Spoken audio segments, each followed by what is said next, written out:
গ্রামীণ আদি ঐতিহ্যের মধ্যে কাঁথা সেলাই অন্যতম।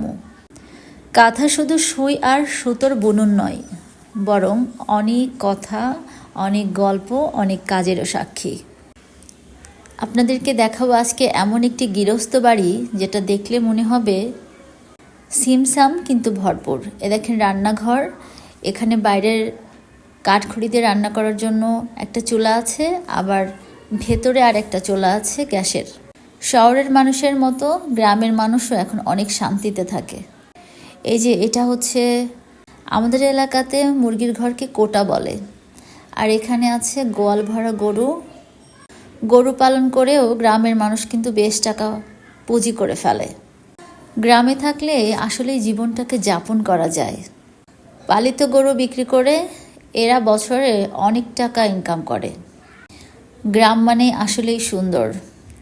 এদিকে দেখা যাচ্ছে